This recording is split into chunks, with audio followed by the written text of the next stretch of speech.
Now, it was the Albanese government's birthday yesterday, 1 year in office. Let's look back on their first year in power, starting with the positives. Well, the Chinese trade war is thawing. That's good for Australian business. Unemployment rate is still down and wages are starting to grow.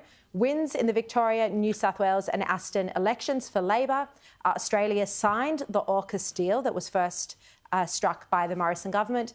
And there's better paid parental leave and childcare policies, which are getting more mums and dads into the workforce. With the good, of course, there's also the bad, and there's quite a bit of that too. The 24/7 nurses in aged care promise, that was an election promise, that's not come true. Also more broken promises on superannuation and taxation. Cost of living is still way too high. That is the biggest broken promise. Labor pledged before the election that cost of living would be better under their government. It's not.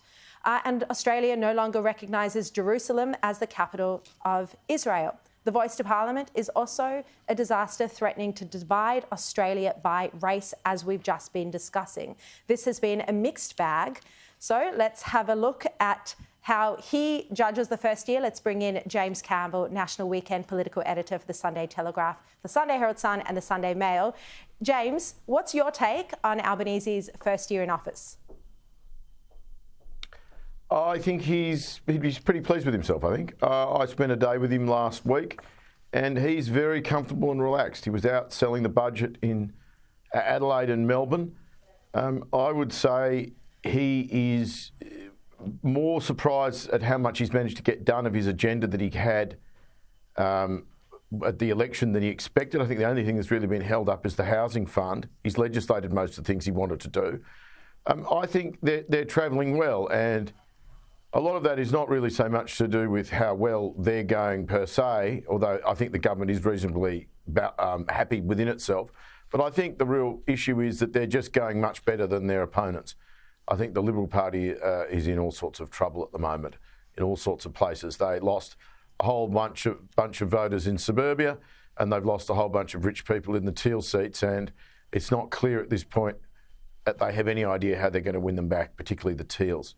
Yeah, no, putting aside the opposition, which has definitely lost its way, and most likely right now, you'd say we would be looking at definitely a second term of the Albanese government. But look, I want to ask you about, as I mentioned, the biggest broken promise on cost of living. That doesn't seem to be hurting the government, though, in the polls. I mean, Anthony Albanese as preferred Prime Minister is only improving in the polls, despite the fact that so many people are struggling and hurting with inflation, with how expensive life is at the moment. Well, I think that the research that the Liberal Party did around the time of the Aston by-election showed that people think that the cost of living is a bad thing. It's clearly top of their mind. But when you press them on who they hold responsible for that, they don't hold the government responsible for that. The question is that they don't hold them yet, and will they eventually hold them responsible for it? I mean, let's be frank. People don't hold them responsible for inflation because they're not responsible for inflation. It has, as political consultants like to say, the additional benefit of being true that they're not responsible for it. So the question is not, do they hold it? Are they responsible for? Do they hold them responsible for it now? The question is, how are they going to feel about it in 18 months or 2 years?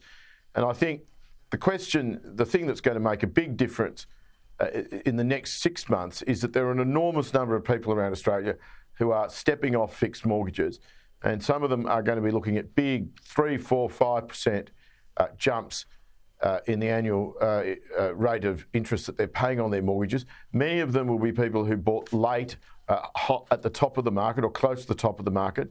They're the people with the least equity in their loan, so they're the least likely to be able to get a discount from their bank. These people there's going to be hundreds of thousands of people in this position around Australia in the next few months, and I think you will see in 6 months' time, we might find there's a very different attitude to the question of who do you hold responsible for the state of cost of living. And electricity bills as well. You know, there are 5 million or so households who will be helped by the government for electricity bills, but millions of other families will be paying a lot this winter.